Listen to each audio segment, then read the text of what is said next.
안녕하세요. 이번에 그 바이블 아카데미 레이기 편을 맡게 된 이민우 목사라고 합니다. 여러분 한 주간 잘 지내셨는지 모르겠습니다. 우리가 오늘은 레이기 개요와 또 번제에 대해서 우리가 함께 살펴볼 건데요. 오늘 전체 우리가 알아볼 이 5개의 제사 중 가장 먼저 우리가 번제에 대해서 배우게 되지만 먼저 우리가 이 레위기가 어떤 성경인지 간단하게 우리가 좀 짧게나마 좀 알아보고자 합니다.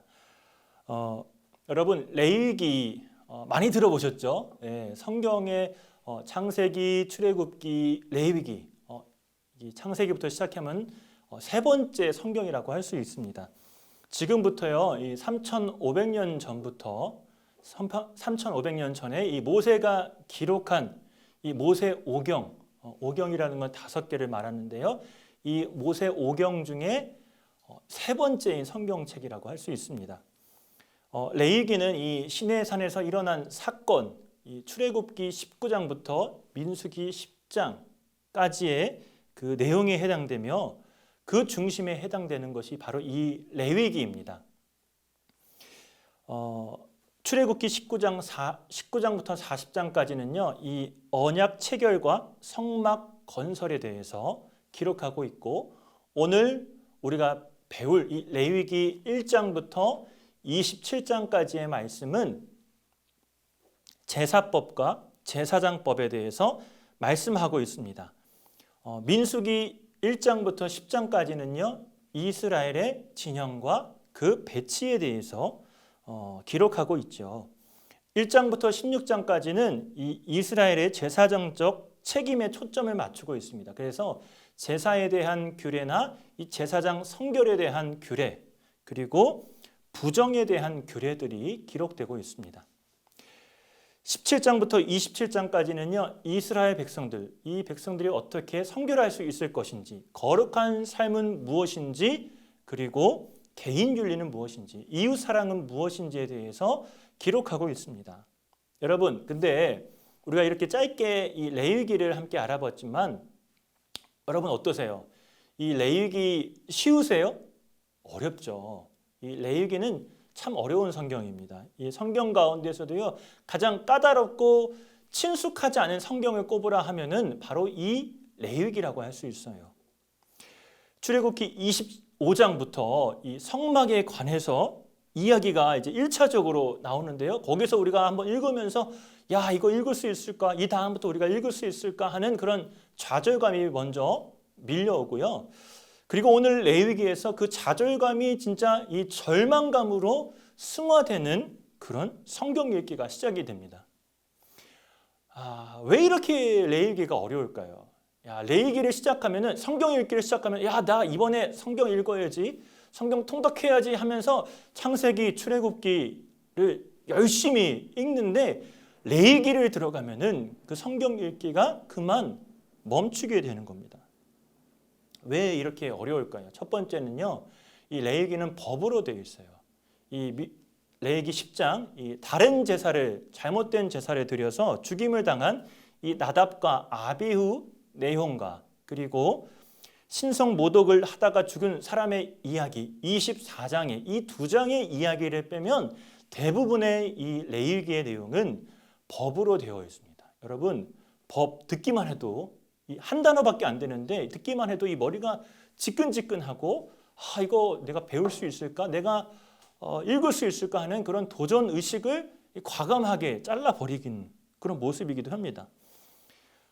역사와 같은 이야기는 우리는 잘 읽혀요. 재미도 있죠. 이 역사라는 게 우리 성경의 역사뿐만이 아니라 우리나라의 역사를 읽어보면 조선 왕조 실록이나 그런 내용들을 읽어보면 굉장히 흥미롭고 굉장히 재미있어요.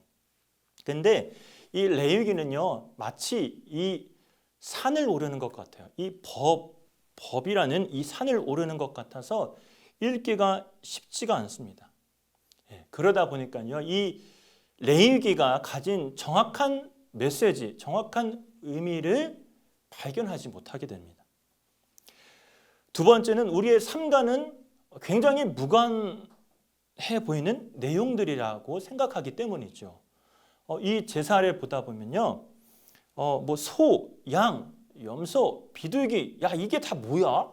야, 우리 삶과 무슨 관련이 있어?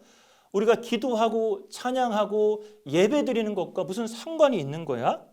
무슨 관계가 있죠? 아이 모르겠다 하면서 아이 두통이야 하면서 나랑 상관없는, 우리랑 상관없는 내용이라 생각하기 때문에 이 레위기가 어렵게 느껴질 수밖에 없죠. 그래서 우리가 이 레위기를 이렇게 정리해요. 딱딱하고 지루하고 읽으면 저절로 잠이 오는 수면제, 그리고 이 성경 통독을 방해하는 큰 장애물이라고 우리가 레위기를 정의할 수 있습니다. 그런데요, 여러분, 사실 레위기는요 우리에게 정말 필요한 성경책이에요. 이 레위기를 통해서 우리는 우리 교회, 우리 자신이 거룩함이 무엇인지, 이 세상에서 어떻게 거룩한 삶을 살 수 있을지, 이 거룩함, 속됨, 부정함, 정결함이 무엇인지에 대해서 우리에게 정확하게 그리고 자세하게 말해주고 있습니다. 마치 자동차로 따지고 보면은 내비게이션과 같은 거라고 할 수 있어요. 내비게이션은 우리가 어떠한 길을 갈 수 있을지를 잘 알려주고 인도해주는 그런 길잡이잖아요.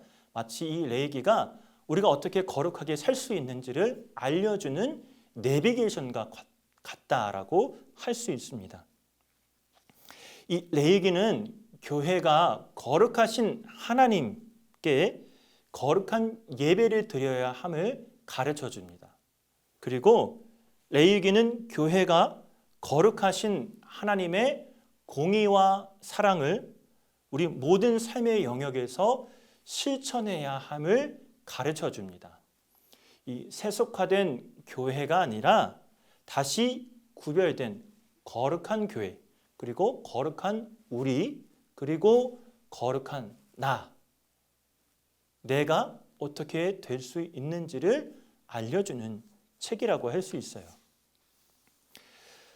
우리가 레위기를 이렇게 잠깐 살펴보았는데 이 레위기 안에는 5개의 제사가, 중요한 제사가 나옵니다. 그것도 이 레위기 앞부분에서 대부분 등장을 하는데, 그 제사 중에 첫 번째가 바로 번제입니다. 번제 참 중요한데요. 우리가 이런 항목을 나눠보면서 함께 알아보고자 합니다. 첫 번째는 번제를 드리는 방법에 대해서 알아볼 거고요. 두 번째는 이 번제의 특징은 무엇인가?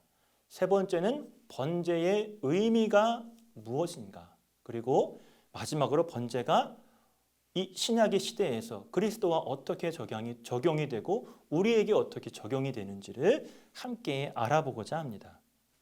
먼저요, 우리가 번제를 드리는 방법에 대해서 알아보고자 합니다. 여러분, 번제를 드리려면, 우리가 제사를 드리기 위해서는 제물이 있어야 되겠죠? 그렇죠? 그냥 아무것도 없이 제사를 드리지는 않아요. 그 제물의 종류는 이 3절, 오늘 번제가 나오는 1장에서 이 3절과 10절과 14절에 나오는데요. 소나 양이나 염소, 그리고 비둘기, 그 비둘기의 새끼가 사용되었다라고 기록하고 있어요. 이 제물들의 특징은요, 흠없는, 그리고 수컷이어야 되고, 그런데 이 비둘기의 경우는 크게 명시되어 있지는 않습니다. 일반적으로 이 1년된 이 순양이, 흠없는 순양이 번제물로 가장 흔하게 사용되었어요. 민수기 28장, 29장에 보면은 상번제라고 나옵니다. 여러분, 상번제는 매일 드리는, 규칙적으로 드리는 그런 제사다라고 할 수 있어요. 그런데 이 상번제를 드릴 때 이 제물이 바로 이 1년 된 흠없는 순양을 드렸다. 그렇기 때문에 가장 많이 드렸던 제물이 이 1년 된 흠없는 순양이라고 할 수가 있습니다. 이스라엘에서는 이 가축으로 이 제사를 드려야 돼요. 가축이라는 제물을 가지고 제사를 드려야 됩니다. 그런데 사실 이 당시에도 빈부격차가 컸던 것 같아요. 우리나라도 그렇지만, 전 세계적으로 그렇지만, 이 이스라엘 안에서도요, 부한 사람이 있는 반면에 정말 가난한 사람들이 있었어요. 이 부한 사람들, 뭐 좀 삶의 여유가 되는 사람들은 뭐 소나 양이나 염소를 드릴 수 있는 그런 형편이 되었죠. 그런데 정말로 가난한 사람들은 그런 것조차도 드릴 수 없는 그런 가난한 사람들은 이 비둘기를 드릴 수 있는 그런 법이 있었어요. 비둘기가요, 이 고대 이스라엘인들에게 있어서 유일하게 이 집안에서 기를 수 있는 그런 애완동물이었다고 합니다. 우리 집에서 뭐 강아지나 고양이를 많이 기르고 애완 뭐 고양이로 우리가 많이 키우는데, 마찬가지로 이 비둘기가 이 이스라엘인에게 있어서 유일하게 집에서 기를 수 있는 애완조라고 할 수 있을까요? 그런 애완동물이 이 비둘기였어요. 그렇기 때문에 이 비둘기를 제물로 드릴 수가 있었던 거죠. 이 제물은 이렇게 우리가 알아봤는데, 그러면 어떻게 이 제물을 이 번제로 드릴까? 이 번제를 드리는 방법은 무엇일까? 기본적으로 이 번제를 드리는 순서는 뒤에 우리가 배우겠지만 화목제, 속죄제, 속건제와 순서가 같습니다. 이 제사에서 제사자가 있고요. 제사자는 다른 말로 예배자라고도 합니다. 이 제사자가 있고 제사장, 우리가 잘 아는 제사장이 있습니다. 그런데 이 역할이 좀 나눠져 있어요. 그 나눠져 있는 것은 우리가 잠시 후에 살펴보겠고요. 먼저 그 순서를 보면은 이 소로 번제를 드리는 경우입니다. 소로 번제를 드리는 경우 이 제사를 드리는 제사자, 예배자가 그 동물을 회막문으로 데리고 옵니다. 그리고 예배자가 이 번제물에 이 소의 머리에 직접 안수를 하죠. 그리고 예배자 자신, 이 제사자 자신이 이 단 북편에서 직접 이 제물을, 이 소를 잡았어요. 그리고 이제 이 제사장의 역할이 나옵니다. 이 제사장은 이 예배자, 제사자가 잡은 이 동물의 피를 받아서 이 단 사면에 그 피를 뿌렸습니다. 그리고 예배자 자신이 이 번제물의 가죽, 이 덮여 있는 그 몸을 덮여 있는 가죽을 벗긴 후에 각을 뜹니다. 각을 뜬다는 것은 이 제물을 토막낸다는 겁니다. 이 각을 떠서 그 고기를 조각 내어서, 그리고 또다시 이제 제사장이 이 토막난 고기를, 이 각을 뜬 고기를 그 제단 위에 올려서 불에 태워놓습니다. 그 사이에 이 예배자는 이 동물의, 그 동물의 지저분한 내장과 정강이를 물로 씻습니다. 이 물로 씻은 이 내장과 정강이도요, 이 제사장이 그 불에 다 태워버리는 겁니다. 여러분 혹시 이해가 좀 되시나요? 레위기에서 제일 중요한 방법이 뭐냐? 우리가 읽는데 제일 중요한 방법이 뭐냐? 그림을 그려보는 겁니다. 이 각을 뜬다. 어떤 모습으로 각을 뜰까? 고기를 어떻게 토막을 낼까? 이런 장면을 상상하는, 그런 그 장면을 상상하는 그런 방법이 이 레위기를 읽는데 가장 좋은 방법이라고 할 수 있어요. 다시 한번 말씀드리면은 이 소를 이 제사자, 예배자가 직접 회막문으로 데리고 와서요. 그리고 그 머리에 안수를 합니다. 그리고 그 단의 북편에서 직접 그 제물을 잡고 이 제사장이 그 예배자가 잡은 동물의 피를 이 그릇에 받아서 이 단 사면에 피를 뿌립니다. 그런 다음에 이 예배자가, 이 제사자가 그 가죽을 벗긴 다음에 그 동물을, 그 소였죠, 우리가 얘기했을 때 소의 그 고기를 토막을 냅니다. 각을 뜬다라고 하는데, 각을 떠서 그 모든 각을 뜬 고기를 이 제사장이 다 불에 태우는 겁니다. 그 제단 위에서. 그 사이에 예배자가 이 동물의 내장과 정강이를 깨끗하게 씻고, 그 씻은 그 내장과 정강이를 이 제사장이 불 위에 올려놓고 태운다는 겁니다. 뭐 제사자도 나오고 뭐 제사장도 나오고 막 뒤죽박죽처럼 보이는데, 중요한 것은 이 제사자의 역할이 따로 있고 이 제사장의 역할이 따로 있어요. 이 굳은 일들은 뭐 각을 뜨거나 무엇을 씻어야 되는 그런 굳은 일들은 이 제사를 드리는 이 제사자, 예배자가 직접 하고요.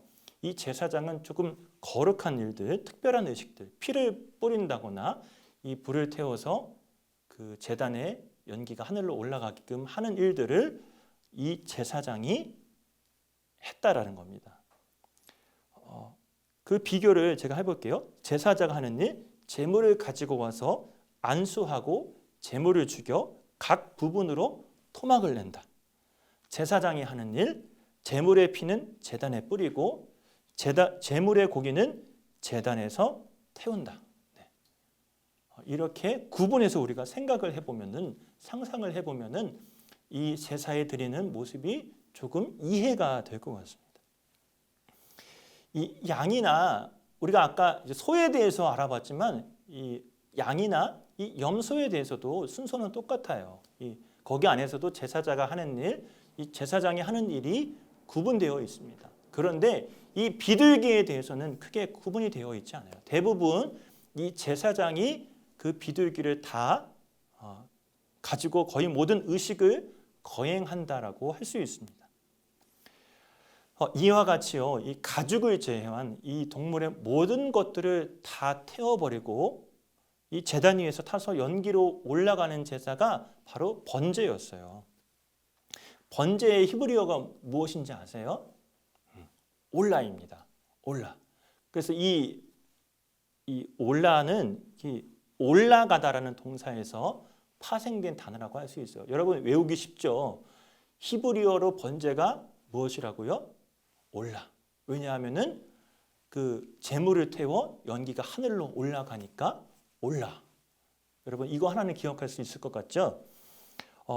그 모든 제물들이 다 연기로 하나님 앞에 올려드리는 겁니다. 그게 가장 번제의 중요한 특징이라고 할 수 있어요. 번제의 가장 중요한 특징이 무엇이냐? 제물 위의 고기에 있어서 이 가죽을 제외한 모든 부분을 다 불태워 바친다라는 겁니다. 하나도 남김없이 불태워 바친다. 이 속죄제와 속건제, 아까 화목제는 이 제사 순서가 같다고 했어요. 그렇죠? 그런데 순서는 같지만 약간의 차이가 있어요. 이 속죄제와 속건제는 이 모든 부분을, 이 고기, 제물의 모든 부위를 다 태우진 않습니다. 그리고 화목제의 경우도요, 기름과 간과 콩팥은 불태워 하나님께 바치고 이 가슴과 오른쪽 다리는, 뒷다리는 제사장이 먹고 나머지 모든 고기는 제사자가 이 가족과 이웃들과 함께 나눠 먹는 겁니다. 여러분 마치 그 모습이 이 큰 잔치, 연회를 베푸는 장면처럼 그렇게 막 왁자지껄하고 마치 그 동네 잔치가 벌어진 것처럼 드려지는 게 이 화목제였어요. 여러분 번제랑 특징이 많이 다르죠. 번제는 모든 것을 다 바치는 그런 제사인데 이 나머지 화목제나 속죄제나 속건제는 다 바치지 않고 일부를 바친다거나 아니면 나머지 일부를 다른 사람들이 나눠 먹는다거나 이런 특징들이 다른 것 같아요. 이 번제의 독특성이 바로 제물의 모든 부위를 하나도 남김없이 하나님께 다 바친다라는 겁니다. 완전히 불태워 드리는 제사가 이 번제라고 할 수 있어요. 완전히 불태운다. 이게 큰 중요한 의미입니다. 여러분 완전히 불태운다라는 이 의미가 굉장히 중요한 의미예요. 이제 우리가 번제의 의미를 짧게 나눠볼 텐데요. 이 번제는 속죄의 기능이 있어요. 물론 이게 죄를 드려서 죄를 씻기 위해서 드리는 제사는 아닙니다. 그러나 그런 제사는 아니지만 이 번제 안에도 속죄의 기능이 있다. 이 4절에 보면 4절에 제가 한번 읽어볼게요. 그는 번제물의 머리에 안수할지니 그를 위하여 기쁘게 받으심이 되어 그를 위하여 속죄가 될 것이다 라고 기록하고 있어요. 속죄의 기능이 있는 거죠. 이 레위기 17장 11절에 피가 속죄의 역할을 함을 보여주고 있는데 그 말씀을 보면 육체의 생명은 피에 있음이라 내가 이 피를 너희에게 주어 제단에 뿌려 너희의 생명을 위하여 속하게 하였나니 생명이 피에 있으므로 피가 죄를 속하느니라. 이 말씀이 있습니다. 물론 이 번제라는 것, 이 제사라는 자체가 그 하나만으로 100% 속죄의 기능을 하는 건 아닙니다. 중요한 것은 이 상하고 통회하는 마음을 가지고 이 번제를 드렸을 때에 하나님께서 받으신다라는 것입니다. 번제에서 가장 중요한 의미는 바로 하나님께 대한 완전한 순종과 헌신이라고 할 수 있어요. 여러분, 우리가 아까 그 번제의 독특한 그 특성이 뭐라고 그랬죠? 하나도 남김없이, 가죽을 제외하고 하나도 남김없이 다 불태워서 그 하늘로 연기가 올라간다. 그것이 바로 번제다라고 얘기를 했잖아요. 마찬가지로 이 번제는 이 완전한 순종과 헌신을 담고 있어요. 내 모든 것을 다 드리겠다. 내 모든 것을 다 바쳐서 하나님께 순종하고 헌신하겠다라는 그런 영적인 의미가 담겨져 있어요. 인간은요, 이 하나님께 완전한 순종과 헌신을 함으로써 하나님과의 바른 관계를 유지할 수 있는 것이고, 그리고 하나님을 기쁘시게 할 수 있습니다. 창세기 22장에 보면 아브라함이요 아들 이삭을 바치는 사건이 나와요. 여러분, 아들을 바쳐서 이 말씀에 순종해서 약속의 아들을 잃을 것인가, 아니면은 불순종해서 그 아들을 구할 것인가라는 이 하나님의 시험에 있어서 이 아브라함이 택한 것은 하나님의 명령에 순종하고 그 아들을 바치는 것이었어요. 그런데 결정적인 순간에 그의 아들 이삭은 구원을 받았고요. 하나님께서는 이 아브라함의 믿음을 인정하셨어요. 그리고 아브라함이 이삭 대신에 하나님께서 준비하신 제물, 이 순양을 제사로 드립니다. 이때 아브라함이 드린 제사가 번제예요. 모든 것을 드렸. 자기 아들을 드리는 것은 모든 것을 드리는 거잖아요. 그렇죠. 그 모든 것의 의미가 순양에게 전가가 되는 것이고, 이 아브라함이 드린 이 제사에는, 이 번제는 바로 모든 것을 드린 아브라함의 순종과 헌신이 담겨져 있는 겁니다. 출애굽기 18장에서도요, 이 이스라엘이 출애굽한 후 이 모세의 장인 이드로가 이 모세와 만나는 장면이 나옵니다.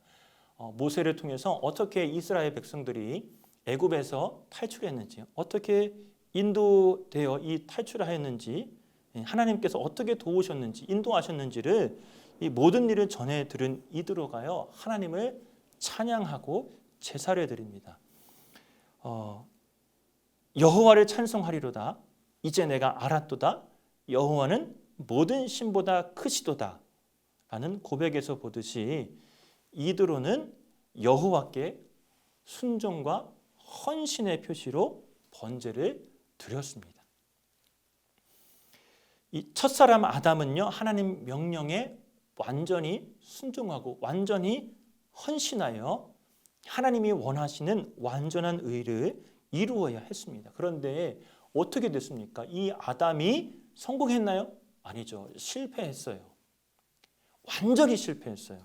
그리고 그 아담의 후손인 그런 백성들도요, 죄로 인하여서 하나님께 완전히 순종하고 헌신하는 일에 실패하였습니다. 순종이 안 되니까요, 헌신도 되지 않는 거예요. 번제는 아담이 본래 하나님께 마땅히 했어야 할 완전한 순종과 헌신을 의미합니다. 순종이 결국에는 모든 것을 바치겠다라는 헌신까지 이어지게 되는 것이거든요. 예수님께서 이 땅에 오신 것, 왜 오셨을까라고 생각을 해보면 바로 첫사람 아담이 실패했던 완전한 순종을 이루시기 위해서, 완전한 헌신을 이루시기 위해서 오셨다라고 할 수 있어요.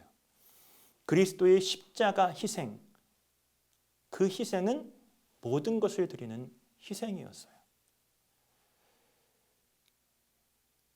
그렇기 때문에 이 번제는 이 예수님이 우리들을 대표해서, 이 성도들을, 믿는 성도들을 대표해서 하나님께 완전히 순종하신 것, 헌신하신 것을 예표하는 제사라고 할 수 있어요. 이 번제가 이 신약 시대와 또 그리스도, 또 우리의 삶에 어떻게 적용이 되냐 살펴보면, 이 번제가 예수님이 성도들을 대표해서 하나님께 완전히 순종하시고 헌신하신 것을 예표하는 제사다라고 할 수 있어요.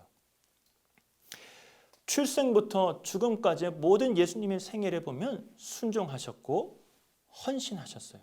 그 모든 것들이 성도들을 대신해서, 신자들을 대신해서 하신 순종과 헌신이었죠. 우리가 저와 여러분들이 의인이 될 수 있는 것은, 생각해 보면 예수님께서 우리들을 대신해서 하나님께 완전한 순종과 헌신을 하셨기 때문이다라고 할 수가 있어요. 이처럼 번제는 예수님께서 우리를 대신해서 하나님께 완전히 순종하신 것, 완전히 헌신하신 것을 상징하는 제사라고 할 수 있어요. 신약 성경에 보면 이 번제를 2차적으로 우리에게도 적용합니다. 바울이 로마서 12장 1절과 2절에서 이렇게 얘기하죠. 너희 몸을 하나님이 기뻐하시는 거룩한 산 제물로 드리라. 이는 너희가 드릴 영적 예배니라 라고 말씀하고 있습니다. 이 바울은 성도들이 몸으로 하나님께 드리는 제사를 번제로 해석하고 있어요. 번제가 온전한 순종과 헌신을 의미하기에 이 우리 성도의 삶, 모든 신자들의 삶, 이 모든 부분에서 하나님께 순종해야 되고 헌신해야 됨을 말해주고 있는 것입니다. 물론 우리의 삶 속에서 우리의 삶을 돌아보면 이 세상에서 경험적으로 완전한 순종과 완전한 헌신에 도달하지는 못해요. 그렇지만 예수님과 연합하였기에 이 예수님과 연합한 성도는 예수님의 완전한 순종과 헌신에 기초함으로 하나님은 이 성도의 삶을 온전한 순종한 것으로, 온전히 헌신한 것으로 간주하신다는 겁니다. 우리 그렇게 많이 생각하잖아요. 어떻게 이번 주에도 거룩한 삶을 살지 못했어. 나의 삶은 참 부끄럽고 창피해. 어떡하지? 그런데 완전한 순종, 완전한 헌신의 근거는 우리에게 달려 있는 것이 아닙니다. 바로 예수 그리스도의 그 헌신과 순종에 근거한다는 겁니다. 예수님의 순종과 헌신에 근거해서 우리는 평생 계속적으로 하나님께 순종의 삶을 살도록, 헌신의 삶을 살도록 노력해야 하는 것입니다. 이것이 바로 2차적인 의미에서 성도가 하나님께 드리는 번제다라고 할 수가 있습니다. 여러분, 우리가 이 번제에 대해서 짧게, 길지는 않았지만 번제에 대해서 짧게 나눠보았는데요. 사실 우리는 이 번제와 같이 이 제사를 매일 드리지는 않아요. 맞죠? 우리가 소를 드리는 것도 아니고 염소를 드리는 것도 아니고, 우리가 목축을 해서 동물을 기르기 때문에 이렇게 양과 염소를 드린다, 비둘기 드린다 이런 거는 아니에요. 그런데 이 번제는 참된 기독교의 길을 제시하는 제사다라고 할 수 있어요. 번제는 매일 드리는 정규 예배에서 맨 처음 드리는 제사였어요. 그리고 우리에게 죄의 고백, 그 죄의 용서가 참된 예배의 선행 조건임을 상기시키고 오직 하나님의 속죄함으로 입은 백성들은 진정으로 하나님을 찬양할 수 있고 하나님이 주시는 평화를 누릴 수가 있습니다. 그리고 그 속죄함과 더불어서 번제는 자신의 모든 것을 드리겠다라는 하나님을 향한 온전한 순종과 온전한 헌신으로 승화가 되는 것입니다. 모든 것을 태워 올려 드리듯이 우리는 우리 하나님을 향해서 모든 것을 하나님께 드리겠다라는 그 순종과 헌신의 삶이 우리에게 필요하고 우리의 삶의 모든 자리에서 그 순종과 헌신이 필요하다라는 것입니다. 우리의 삶은 예배라 그랬어요. 우리가 드리는 모든 삶은 영적 예배다라고 했어요. 여러분, 예배는 예배로는 예배학은 아니지만 이 예배는 어떤 수요일이나 수요 기도회나 새벽 기도회나 금요 성령 집회나 주일 오전 예배나 오후 찬양 예배 그런 공적인 시간만을 의미하지 않습니다. 우리의 삶 속에서 예배는 그 시간만이 아니라 우리의 삶의 모든 순간순간이 예배의 자리다라고 할 수 있어요. 여러분, 그렇다면은 우리의 삶의 예배는 순종과 헌신이 반드시 있어야 되겠죠. 교회에서만 우리가 순종하겠습니다, 결단하겠습니다 그렇게 말하고 고백하는 게 아니라 교회뿐만이 아니라 이 예배당뿐만이 아니라 우리의 진짜 예배는 삶인데 그 삶 속에서도 우리가 전적으로 하나님께 모든 것을 드리겠습니다, 나의 모든 것을 하나님 앞에 올려드립니다 라는 이런 전적인 순종과 헌신이 필요하고 있어야 하는 것이 바로 우리의 삶이다라고 할 수 있습니다. 우리가 사는 모든 시간과 공간이 예배의 대상이 되고 우리의 삶 전체가 예배가 됩니다. 우리의 모든 삶 속에서 순종함으로 헌신함으로 나아가는 삶이 되기를 소망합니다. 여러분, 이 한 주간 남은 한 주간 그리고 남은 한 주간뿐만이 아니라 다음 주도 이번 한 달도 그리고 올 한 해도 그리고 우리가 평생을 살아가는 삶 동안 하나님을 향한 예배자로 설 텐데 그 자세의 첫 번째는 하나님께 모든 것을 올려드리겠다라는 번제의 의미가 담긴 이 순종과 헌신이 필요함을 잊지 마시길 바랍니다. 우리가 그것을 잊지 않고 우리의 삶 가운데에 예배자로 선다면은 하나님께서 가장 기뻐하시고 그 예배를 우리의 삶의 예배를 받아주시고 가장 좋은 것들로 우리에게 채워주실 줄을 믿습니다. 사랑하는 고척의 성도 여러분, 오늘도 참 애 많이 쓰셨고요. 주님을 향한 그 순종과 헌신이 사그라지지 않고 날마다 풍성한 삶이 되기를 주님의 이름으로 소망합니다. 다음 주에도 다른 제사법에 대해서 함께 나눠보겠습니다. 한 주간 동안 건강 조심하시고 다음 주에 또 밝은 모습으로 뵙도록 하겠습니다. 감사합니다.